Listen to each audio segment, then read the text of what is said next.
pledges improved service delivery as stakeholders review health insurance scheme. NLC fought World Bank overcall for increased fuel price. And from the foreign scene, skyrocketing inflation pushes poverty rates to 45% in Argentina.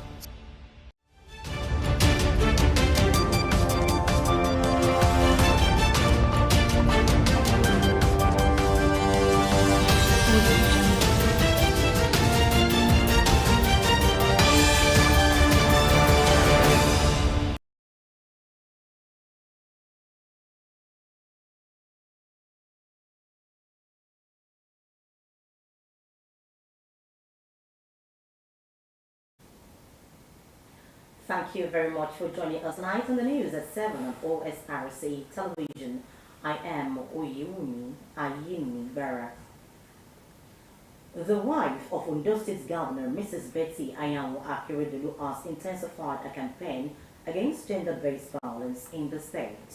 This time, the campaign is in collaboration with the National Association of Women Journalists Watch Ondo State chapter, took place in the northern senatorial district of the state. Our correspondent Olabanjo Ogudowole was there, and his report is presented from our studios. The sensitization, which was targeted at the grassroots, took the team through our local government area and Akoko axis of the state for 2 consecutive days. Wife of Ondo State Governor, Chief Betty Anyanwu Akeredolu, said the sensitization was to keep the people at the grassroots abreast of the violence against persons prohibition law. She said the VAP law provides a legal framework for the protection of all citizens, including the vulnerables. Represented by the Senior Special Assistant to the Governor on Gender, Research and Documentation, Mrs. Temitope Daniel, the wife of the governor described the gesture as one of the ways to ensure every citizen in the state lives peacefully. It is important for us to make them know that we already have the law existing in the state. And anyone found wanting in any of the vices we have mentioned, such a person will definitely be prosecuted. And this gesture is just for us to have a sane society.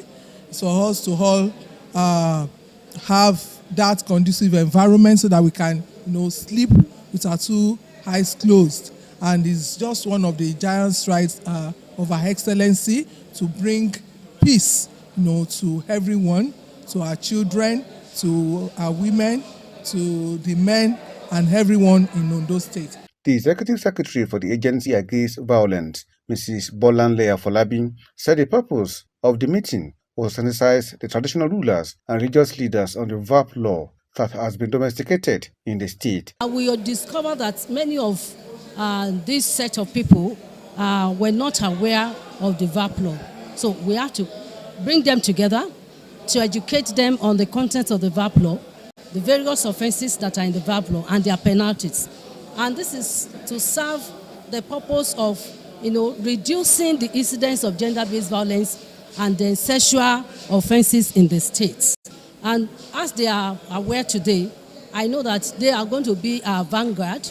They are going to disseminate the information they have received here to their various constituencies, their communities, their palaces, and the environments. The chairperson, Nigeria Association of Women Journalists Watch in Ondo State, Tolagbada Moshin, described the initiative as laudable and promised to disseminate the information to the grassroots. We actually saw that this work is very good. We are actually saying that it is good to every individual.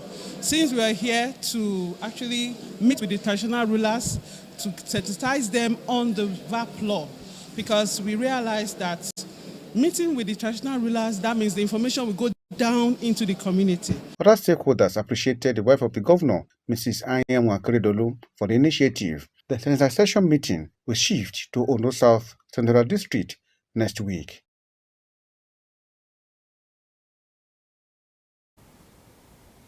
Meanwhile, the Ondo State Contributing Health Insurance Commission has pledged an improvement in the Orange Health Insurance Scheme for better delivery and client satisfaction. Director General of the Commission, Dr. Abiodun Yinei, at the Stakeholders Forum to review the one-year operation of the scheme for public servants, said more innovations will be entrenched in case management delivery, monitoring of public and private health service providers. Osrc's Saeed Arabsala reports that stakeholders acknowledged that the era of drugs being out of stock at government health facilities is over, with necessary enforcement for compliance set in motion. This Stakeholders Forum is organized by the Ondo State Contributory Health Insurance Commission to review the Orange Health Insurance Scheme. In attendance are officials from the State Ministry of Health, Primary Healthcare Development Agency, labor leaders, managing directors of private healthcare facility, third-party administrator, among others. The insurance scheme, popularly referred to as Oranges, became operational in December 2022, and this gathering is symbolic as the initiative crosses the one-year mark. The Director General, Ondo State Contributory Health Insurance Commission, Dr. Abiodun Oyeneyin, said over 95% of public servants and their dependents have been captured under the scheme. We've captured nearly every public servant, given opportunity to do it over and over again. We go around all the 18 local governments. And our office is open 8 to 5, Monday to Friday, for people to do a walk-in, to be able to enroll or to address any issue that they may have. Dr. Oyeneyin said efforts are on to increase the enrollee base in 2024 to include retired public servants and those in the informal sector. All our capitations are being paid to date. Claims management is also well done, except for a few facilities that still have issues in submitting their claims on time. So we appeal to them to recruit people. One of the advantages of the health insurance scheme is to make funds available so that employment can be generated. So they have funds now. They can recruit people that can take care of some of their processes, automate it, just like we have done ours. The forum's conversation include the claims view of tariffs and the need to break more grounds in the use of information communication technology.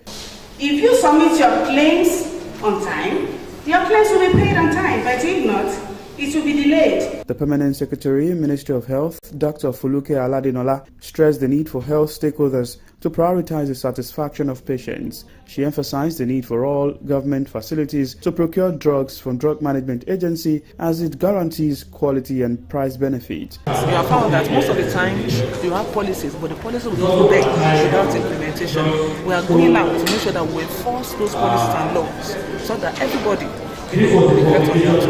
The Administrative Secretary, Ondo State Hospital Management Board, Dr. Ayodele Adiji, said efforts will be in place to ensure health workers continue to display professionalism. It's our duty to make sure that every citizen of Ondo State or everyone residing in Ondo State have access to quality healthcare, and that's where we are going to assure the public that by all grace, come next year, there are going to be improvement in our hospitals. Representatives of labor unions and medical practitioners described the health insurance scheme as one that has surpassed expectation in 1 year. Part of the health facility is a great support for the health facility in terms of procuring drugs, in terms of providing quality services. A project that is growing, a project that we felt that we should just start as a pilot project that has become a very big something suddenly, and there's no regret. With an assurance of an improvement in the Orange Health Insurance Scheme, the Commission now has the responsibility to put the resolutions and observations into action. Sahid Aribisala, Osrc News. You're still watching Osrc News. At 7, NLC forwards World Bank overcall for increased fuel price. We'll bring you details of this and more after the commercial break. Please stay.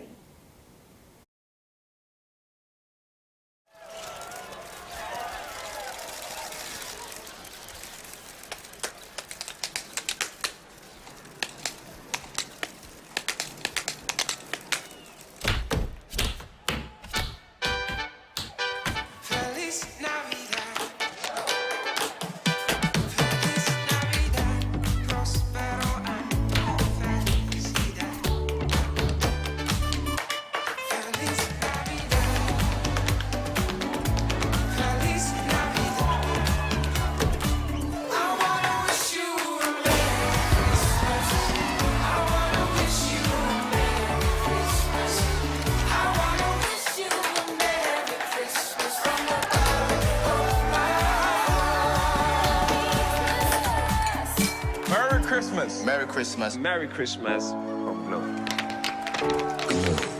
Unlimited.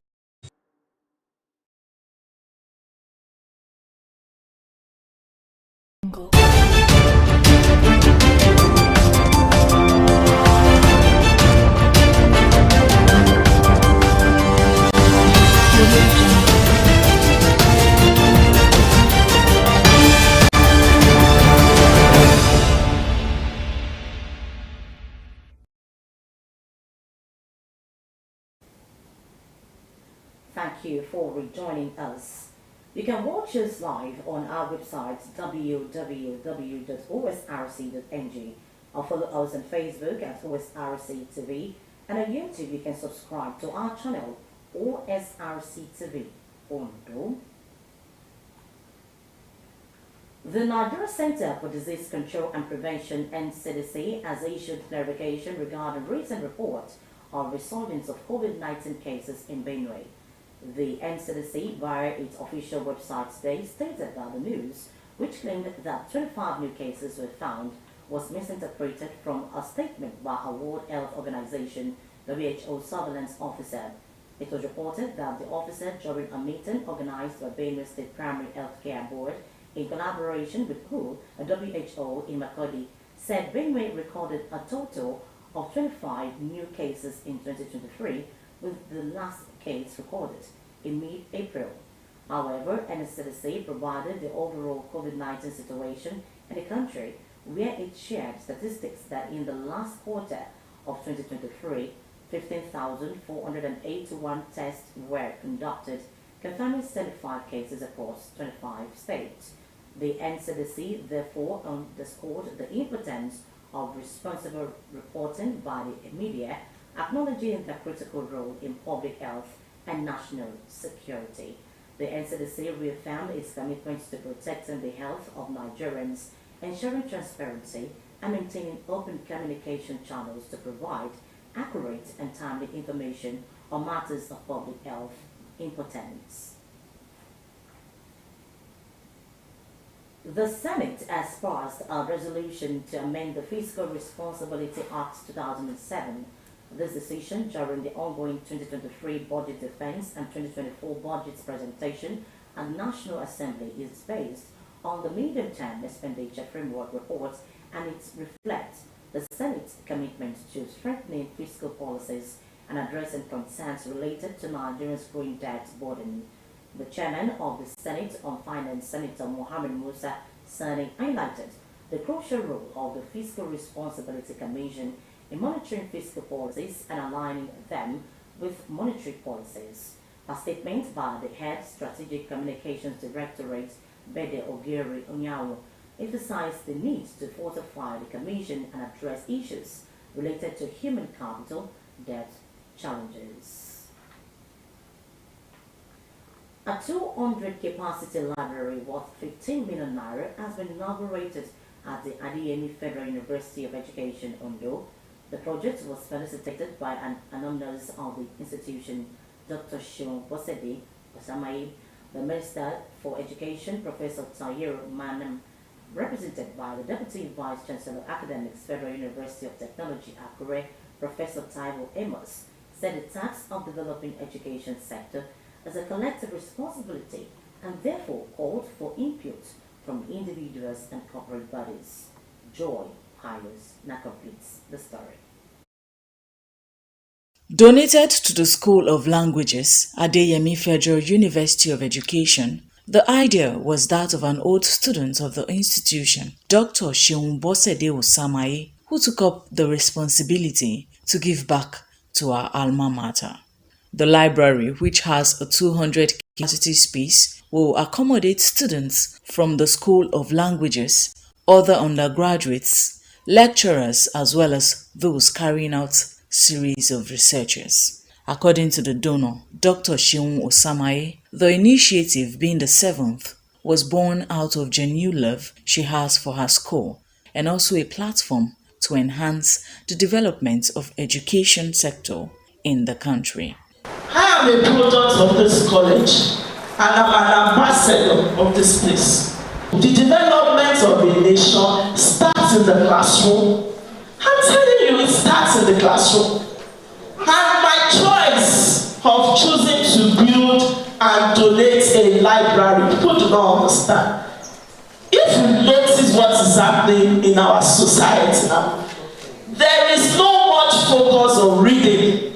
So I know that this library, this structure, will enable our students to have a place to read. It will be like an incubation center that will enable them not just to read to pass examinations, but also to have a place where they can develop their thinking ability and also enable them to prepare them for future, enable them to succeed in all of their endeavors. The Minister of Education, Professor Tahir Maman, represented by the Deputy Vice-Chancellor Academics, Federal University of Technology, Akure, Professor Taiwo Amos, who lauded the initiative, harped on the importance of citing libraries in the premises of an institution, adding that it will further strengthen the horizon of the students.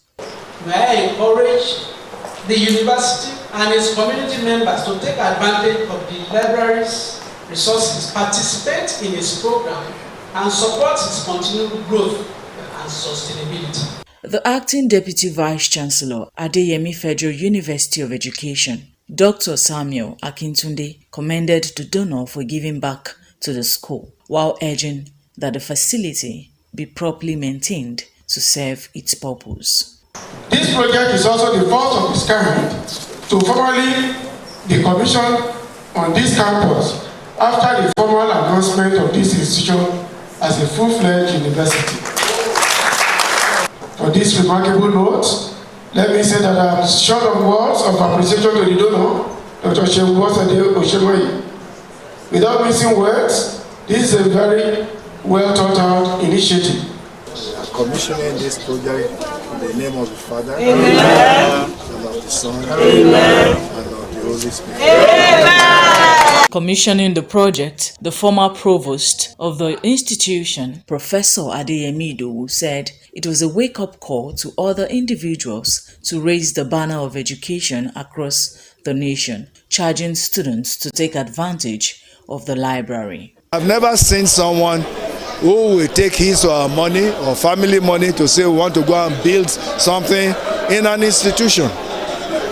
And it's not as if these people have money more than others, but it's just a commitment and a feeling. And that's what we should begin to preach to our young people.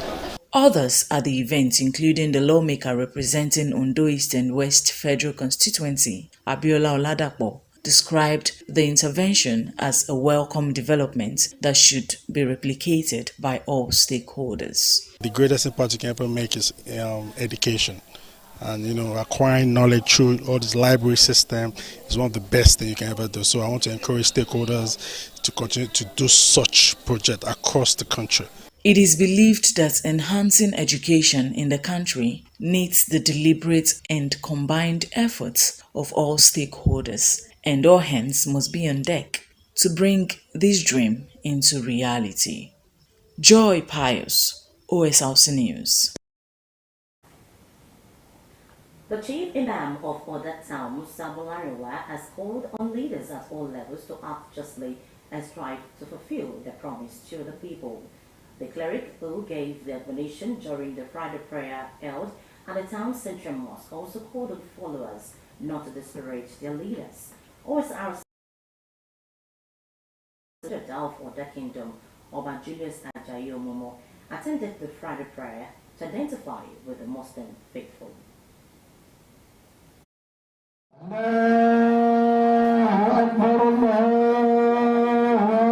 Muslim faithful in Oda town took a break from the day's activities to attend the Friday Juma prayer at the town's central mosque. They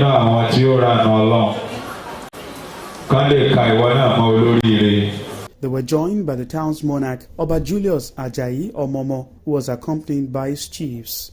Assalamu alaikum wa rahmatullahi wa barakatuh. The Chief Imam, Musa Bolaniwa, took to the pulpit to deliver his sermon, which centered on the role of leaders and followers for societal development. The cleric harped on the need for leaders to act justly, be accessible, accommodating, and bear in mind a day when they will give account of stewardship.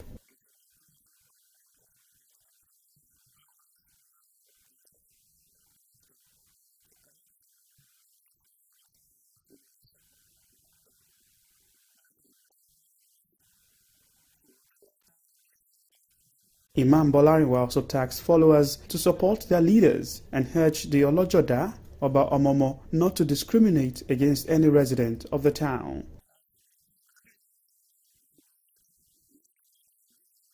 The sermon thereafter gave way for the observance of the 2 Raka Jumat prayer.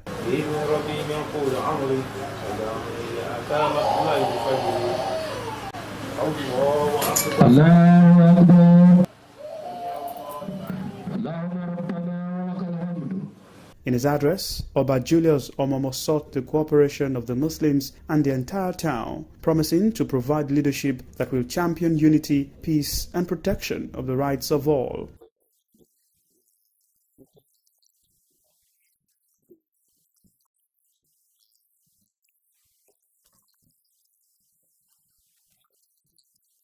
Lessons drawn from the sermon.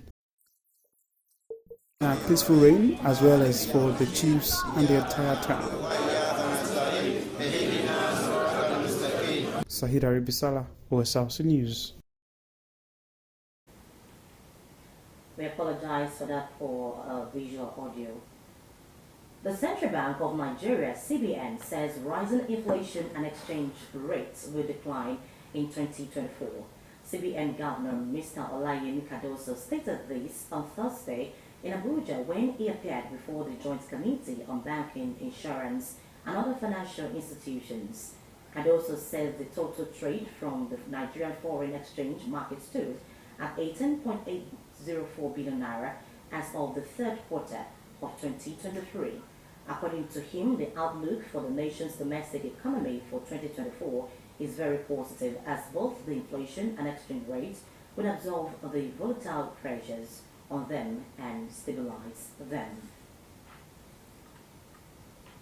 The Nigerian Labour Congress NLC has ascribed the World Bank's call for petrol to sell for 750 naira per litre as mischievous.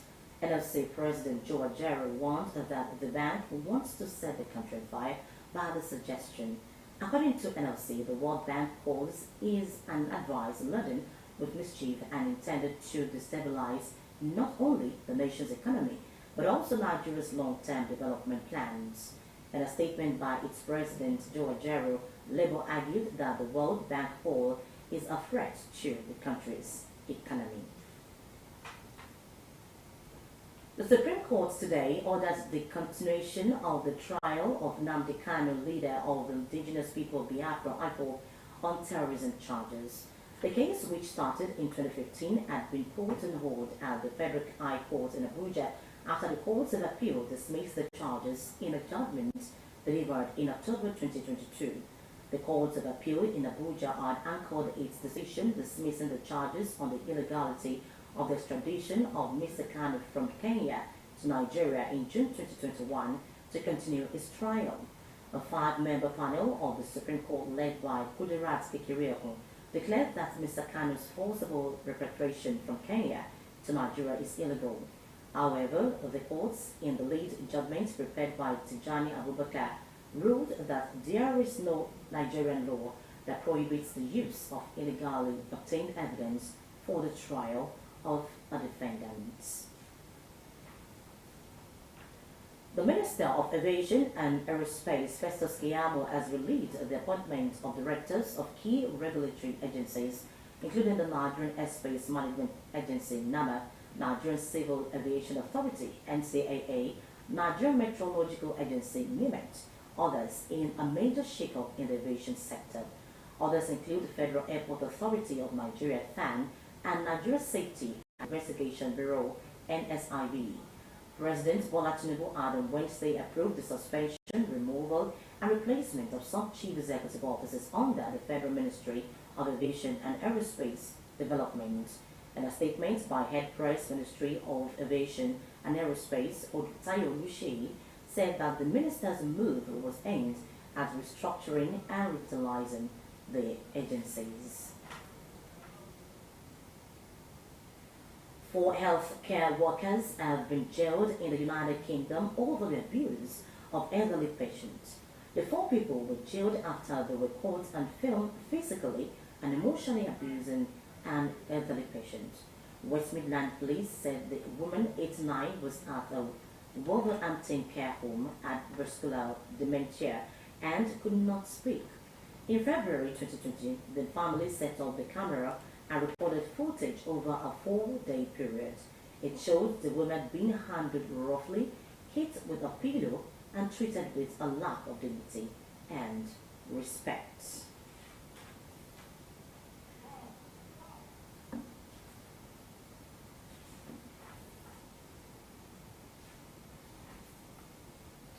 And still on the foreign scene, we now go to sports. The World Football Governing Body FIFA has approved a total of 30 Nigerian referees to be placed on the international duty list for the year 2024. In a statement by Director of Communications, Nigerian Football Federation (NFF), Ademola Olajire in Abuja, said the list comprised 11 referees, 11 assistant referees, 4 beach soccer referees, and 4 futsal referees. And with that, we conclude the news tonight, but before we go, a quick look at the top stories. We told you that the wife of Ondo State Governor, Mrs. Betty Ayanwa Akeredolu, has intensified a campaign against gender-based violence in the state as she takes sensitization to grassroots. The Ondo State Contributory Health Insurance Commission has pledged an improvement in the Orange Health Insurance Scheme for better delivery and clients' satisfaction as stakeholders review scheme 1 year after. The Nigerian Labour Congress (NLC) has described the World Bank's call for petrol to sell for 750 naira per litre as mischievous and threat to the nation's economy. And finally, we told you that skyrocketing inflation has pushed the poverty rate in Argentina above 45%. And that concludes the news tonight. Thank you very much for watching. Good evening.